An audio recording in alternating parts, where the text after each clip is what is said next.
Hey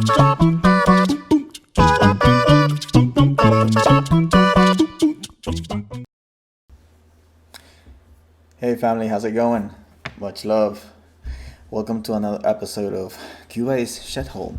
Today, December 10th, 2019, Human Rights Day. Let's see what the Cuban regime is up to. This is a Reuters article.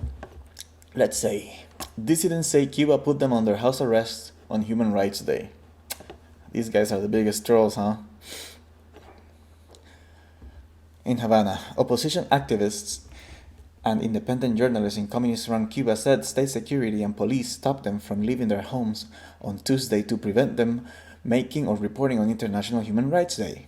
Some activists had planned to observe the day by calling publicly for the liberation of one of the top opposition leaders in the one-party country, José Daniel Ferrer, #FreeFerrer, whom Cuba calls a U.S.-financed counter-revolutionary. Yes, everyone in Cuba that is dying of hunger is financed by the United States. Cuban authorities arrested Ferrer, 49 years old, more than 2 months ago.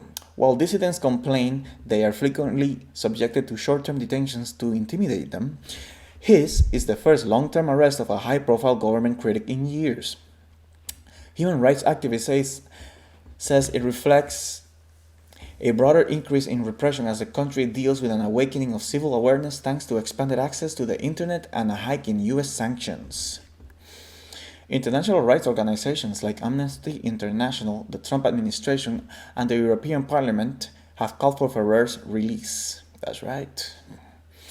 Go back up to your flat because today you cannot go out, said a state security official guarding the entrance of my building, wrote Luz Escobar, a reporter for the alternative news website 14 y Medio on Twitter.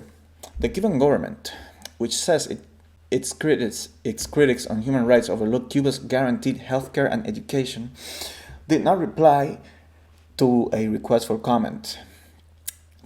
Cuba says the United States is using Ferrer with its top diplomat in Havana, even abetting his illegal activities.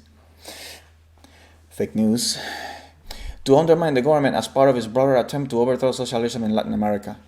Well, nothing wrong with that. Socialism is what's ruining Latin America. Activists on Ferrer's Patriotic Union of Cuba, UNPACU, called this week for his release and that of other UNPACU members in a campaign on social media. That's right. Cubans have learned of the interwebs. There is a continued vigilance, as is usual on this day, as part of a broader police operation to stop actions in favor of Ferrer, said UNPACU spokesman Carlos Amel Oliva.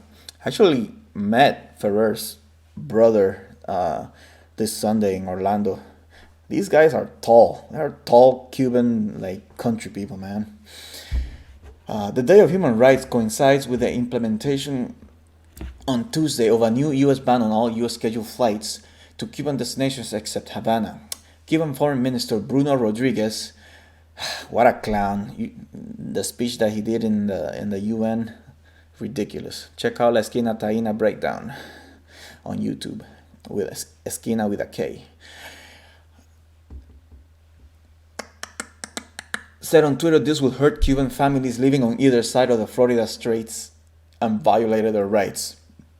Wow, this guy is an even bigger troll. I mean, he just says that he wants to protect the rights of people living in Florida. Never mind that my dad couldn't bury his mom or his dad when they died because he had to run away, escape Cuba because he was a doctor and they wouldn't let doctors travel. So when he tried to go back and visit his parents, they wouldn't let him. And that's just one story. There's thousands of people that can't go back to Cuba for whatever reason or no reason. The Cuban Foreign Minister Bruno Rodriguez said on Twitter this would hurt Cuban families living on either side of the Florida Straits and violated their rights. There's so many two-faced Cubans living in Florida and so many agents. Oh my God. Violated their rights, yo. The chutzpah of these people. Oh my God. You gotta laugh. What do they say? It's a clown world out here. All right, guys. Thanks for tuning in. Have a great Human Rights Day. Ciao, ciao.